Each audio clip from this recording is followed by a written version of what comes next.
Hi, welcome to Quid Pros Quo. I'm Zac. And I'm Rin. And today we are doing part 2 of our Nano episode. Mini-series. Yeah, I guess. So last time we talked about how to prepare for NaNoWriMo, but if you've decided to do it, what now? Yeah. So the first thing you're going to do is pat yourself on the back. This is a big decision. Yeah.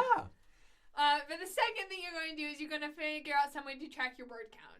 I can't remember who it was, but I knew someone who did NaNoWriMo by hand. Oh. Brave soul. Right? Peace be upon him. Or her. I think it's her. But I went to like a write-in like a year or two ago. Write-ins are generally what the NaNoWriMo events are called. Like, yeah. You go write in somewhere. Yes. Like a coffee shop or a bookstore. Like a coffee shop or a bookstore. In our region, we meet in like a game store a lot. Or a library. We have a couple library events coming up. But anyways, they were doing it by hand, like counting their words by hand, and I was like, you totally could do that. I don't know. I didn't actually ask her exactly how she counted her words. I don't know if she like averaged them per page or what. When I have counted words, it's usually been I'll count it by hand for like 5 pages and then take the average kind of thing and just assume that everything is about that. Yeah. So something like that. When I was in like high school and in like IB French, we had to count all our essay words by hand because it was all like handwritten, and like the tests were like it has to be within this range. So you were in the middle of the test trying to count your essay words. So I did so much word counting by hand. I'm getting pretty good at it. But anyways, it is so much easier to do it digitally. I cannot stress this enough. Pretty much any word processor will do fine. Word will do it. Google Docs will do it. We'll ignore the controversy around Google Docs right now. Don't worry about it. But I mean, if you use you can use like one document and just use the word count on it. If you're going to split up your documents, then I would recommend having like a spreadsheet. I've done the spreadsheet to fill it out as you go, kind of thing. If you're using Scrivener, there is actually there's a functionality that you can use to sum up the words inside of all of your documents. But the other thing is that Scrivener has a functionality to link directly into the website. So you can just update your word count as you go. You will have to show me how to do that because I didn't know Scrivener did that. It does. It's really cool. That's so cool. Because like NaNoWriMo and Scrivener have like a partnership. Like that is like one of the main quote prizes for like finishing NaNoWriMo is you get your Scrivener discount. That's the one everyone really uses from as far as I know. I've also used it for Aeon Timeline, which is another world building tool that is pretty good. It helped me a lot with my current work in progress to be like, I forgot that weekends exist and holidays, and it's just like one big long work week. That's not going to work. That's not good. Burnout Central. So you want some way to track your word count so you can, have that satisfaction at the end of I wrote 50,000 words, and hopefully you're not doing it by hand. The other thing, this is actually important. Yeah. At the end, you will verify your word count. Okay, so if it is handwritten, what you're going to do is, on your honor, you will go to a website that generates dummy text, and you just type in the number of words that you've handwritten. It will give you like a lorem ipsum dolorsi emet, whatever. Yeah. Copy, paste, submit. That's how you do it. If you're doing Scrivener, you can export it all into one file and verify that way. If it's all in one document, same thing. If it's spread across multiple documents, you may have a harder time. Yeah. Keep that in mind when you're deciding how you're going to do it. Yeah. So, word count is important. We could also totally talk about how word count is not the only measure of a writer. Yes. That's an important thing to talk about. That's down below. That is at the bottom? Okay, good. We will talk about that at the end of the episode then. And then how do you stay on top of things during NaNoWriMo? Because this is a big undertaking, especially if it's your first time writing a novel. And Zac and I, we already put the caveat in that we've been doing this for like 5 or 6 or 7 years each. Yep. Combined, we have like 10 years of NaNoWriMo experience. That's crazy. That's like half our lifetimes. That it is. But yeah, I mean, in a lot of, like in public school and even in private school, right? I say private school referring to college. even in those, like, you hear people groaning about, like, oh, I gotta write 600 words or whatever. But you're going to be writing 3 times that every single day. Yeah.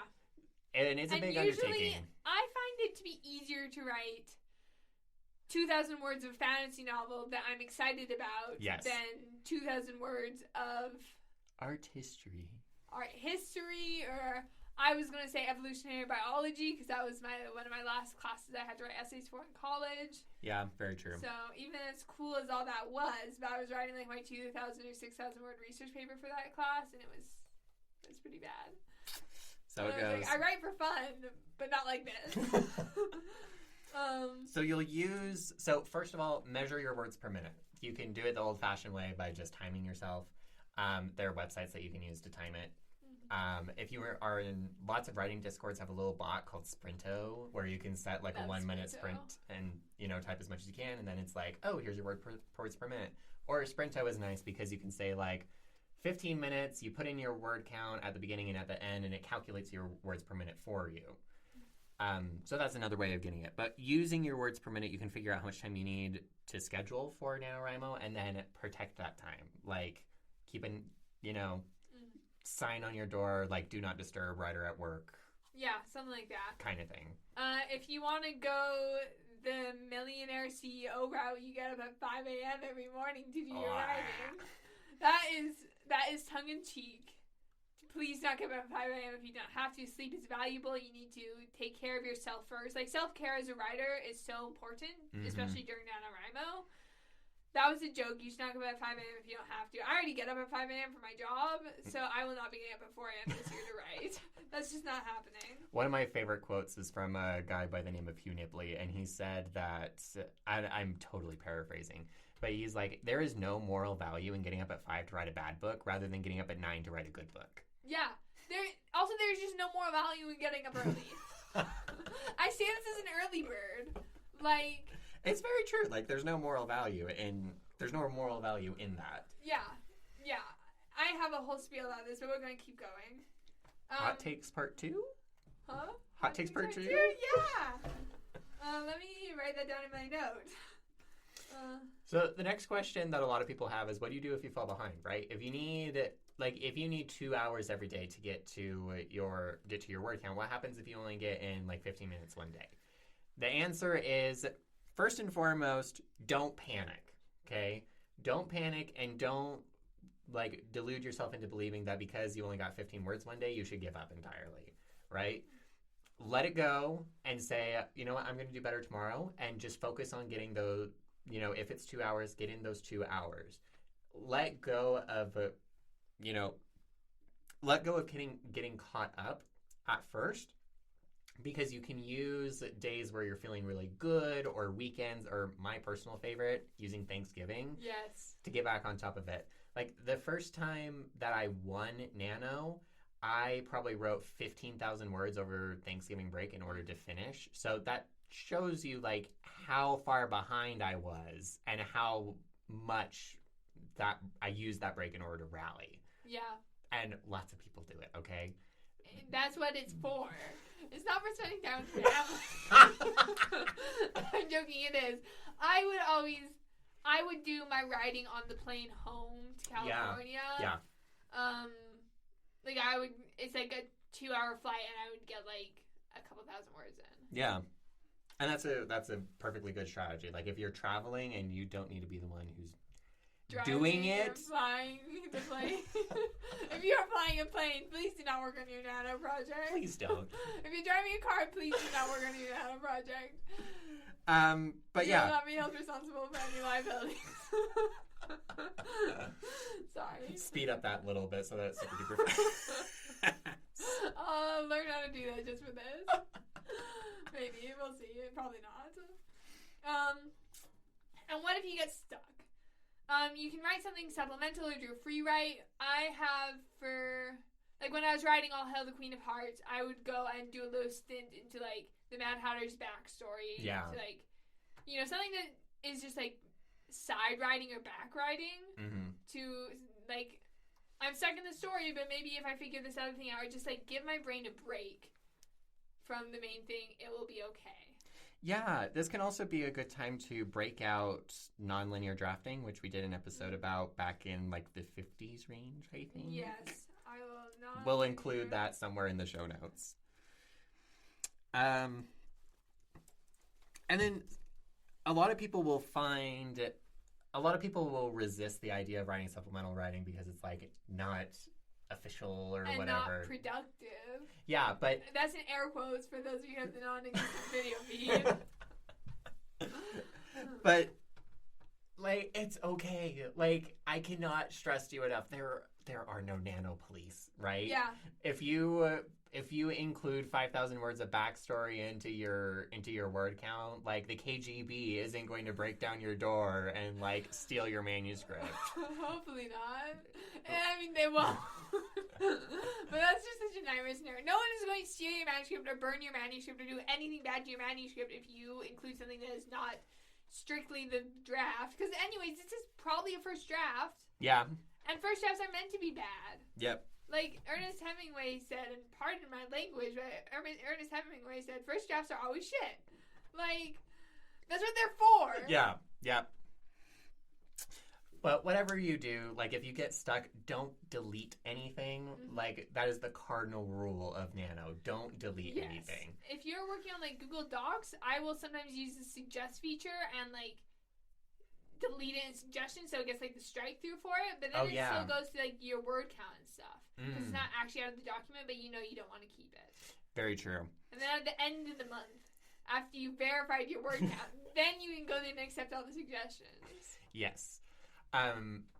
The other thing that you can do is you can backtrack and write in a new direction. So if you're like, ooh, painted myself into a corner, I'm going to move back 2 chapters and write in a different direction. That's totally valid. Like you can do a choose your own adventure. And do not delete the 2 chapters that you are no longer going in the direction of. Like just keep it. Just keep it. All the words you write during National Novel Writing Month count. All the words you write all the time always count. Okay. And what do you do if you hate what you're writing? So take a break. Like, it's okay to take like a 5-minute breather, a 10-minute breather. A 1-day breather. A 1-day breather. Or you can try writing something else. Like you've brought up multiple times the idea of, I need to take a step back. So I'm going to go work on this other project. I'm going to brainstorm a little bit. Bullet points are really hard to get words on, but I'm going to get at least something. Yeah. It's easy to get like 500 words in bullet points. It's hard to get 1,500 words in bullet points. Very true. And you can absolutely change your story halfway through. Like, if you're like, man, this sucks, and I picked the wrong viewpoint character, then you can just be like, haha, I'm writing from Edward's perspective now. Don't do that. That was a Twilight dig. I've never seen a read Twilight, but I know that was a Twilight dig. That's valid. Yeah, I'm just such a big proponent of just working on what brings you joy. Yeah. Because this should not be miserable. If you hate writing a novel, you will never write a novel. Yeah, and that's okay. And that's okay. Like, you do not have to write a novel. But if you want to write a novel and you hate yourself while you do it, it's going to be miserable. And it's so much more fun to just do what brings you joy. Mm-hmm. Like, do not write for publication. Write for yourself and because you're human and we need to make art. Mm-hmm. Insert Dead Poets Society quote here.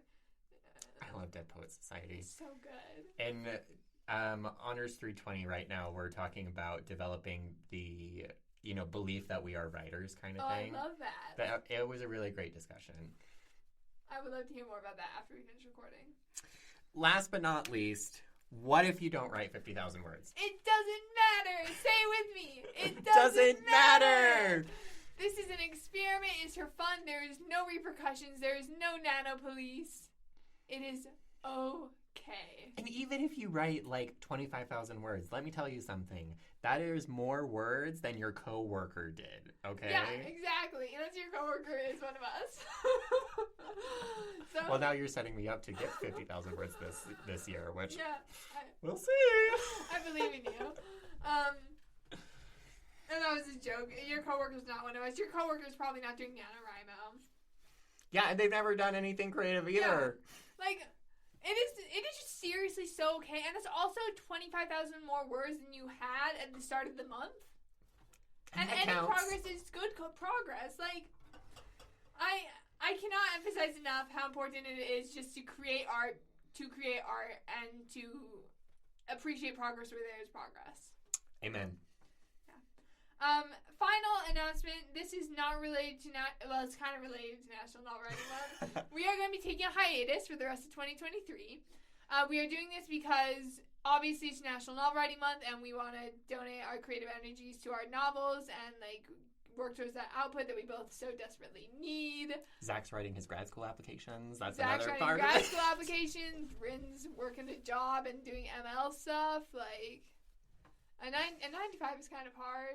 Yeah, It's they exhausting. are. Yeah, they And are. it's not even 9 to 5. It's like a 6 to 2 now. I'm up at 5:15 a.m. every morning, and I'm into work by 6:20. It's insane. Gross. But then I get home early, and I have 5 hours to do whatever I want. That's true.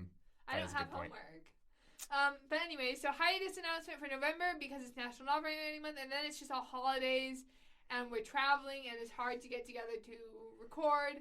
So we will come back to you in 2024. Insane, with episode 71, I believe. And we don't know what it will be yet. Probably Story Genius by Lisa Cron Book Club. Yep. But That's the plan, at least. That's the plan. If we decide not to do it, don't hold us to it. We may also be able to get in our historical consciousness episode that we've been talking about. Yeah, that was supposed to be recorded today, but our guest star could not make an appearance. And that's okay. Yeah, that happens. It happens. Life happens. And life is going to happen during November. So let it happen and just do your best. We love you all. Thank you for being with us this year, and thank you for joining us today. We will see you in 2024. Quid Pros Quo is hosted by DC Winters and CK Jensen. If you like this episode, be sure to leave us a rating. And if you'd like to contact us, you can email us at quidprosquo@gmail.com. For more episodes, check us out on Spotify, Apple Podcasts, or wherever else you get your podcasts.